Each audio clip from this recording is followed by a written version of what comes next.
name's Jane Stevenson. My name's Lauren Rademacher. My name is Drew Smith. I'm Carolyn Smith. My name's Dante Jen.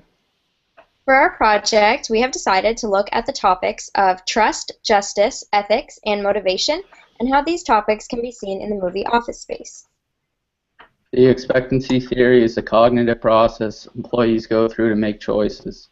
This can be broken down into three parts: expectancy, instrumentality, and balance. Expectancy is the amount of effort you put into a task. This represents the belief that exerting a high level of effort results in the successful performance of the task. Next is instrumentality, which is successful performance resulting in successful outcomes. Balance occurs when the employee is satisfied with the outcomes they receive from doing their task. In Office Space, the main character, Peter, puts in the amount of effort at work which is just enough not to get fired. This example shows the lack of expectancy theory, which is likely due to the lack of motivation that him and his other co-workers have while at work. Goal-setting theory. Office Space illustrates a lack of application of goal-setting theory. Goal-setting theory views goals as the primary drivers of the intensity and persistence of effort of employees. It also states the importance of setting specific and difficult goals on both an individual, team, and company basis. Specific and difficult goals stretch an employee to perform at their maximum level while still staying within the boundaries of their ability. Anyone that has seen the movie Office Space would be familiar with the protagonist, Peter, who suffers from employee disengagement. In the film, Peter's boss fails to set specific and difficult goals. Peter's tasks are mundane and repetitive and don't have time constraints. These factors contribute to Peter's lack of motivation and effort. At no point did Bill attempt to set goals for his employees, and the result was an unmotivated and unorganized work environment. To add to the motivation component of our project, there's also the equity theory.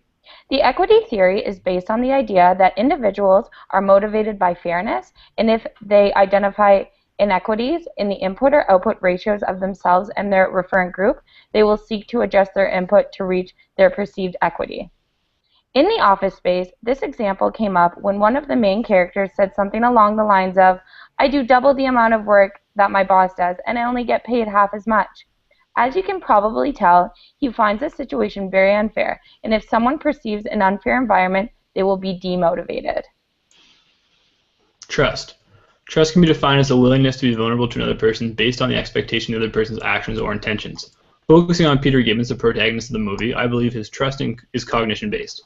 Peter trusts those around him based on the characteristics and attributes of each individual person. Opposed to other kinds of trust, Peter's trust system is based not on his own personality or dispositions, but on the trustee's track record. There are three pillars of this track record, being ability, benevolence, and integrity.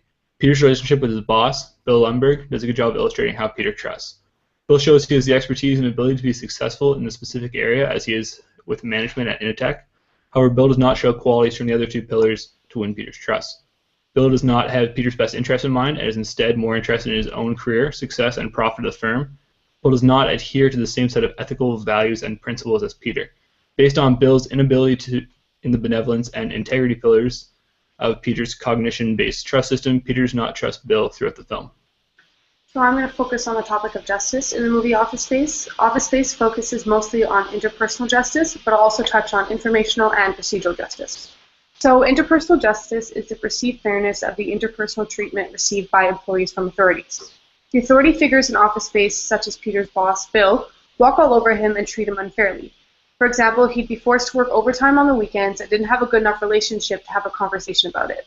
Milton, another character in the movie, isn't treated fairly and told to do tedious tasks for no reason just because he doesn't stand up for himself. Informational justice is the perceived fairness of the communications provided to employees from authorities. The way Peter's boss communicates with him and the other employees is degrading. They also don't communicate enough or to a point that is necessary. Peter's bosses or the consultants fire people with no explanation and don't give them any notice. For example, when they stop paying Milton, they don't tell him and they just run him around and don't communicate with him.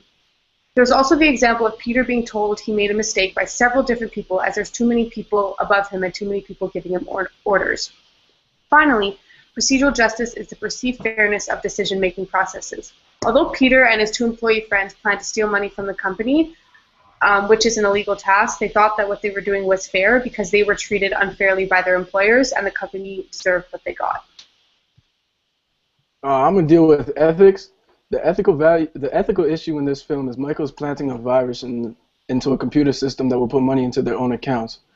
This being putting the company at a disadvantage. This is an example of egoism, as Peter decides to steal from the company and to benefit himself and his friends at the expense of the company.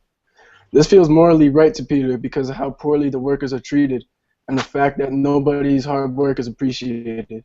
Because of this, he feels a need to want to get back at the company for the way they treat their employees. Another ethical issue is workplace principles and the mistreatment of employees. The boss does not tell one man that they no longer work there and continues to let them work even when they don't receive a paycheck. Each of these men does not know that they actually don't work there either.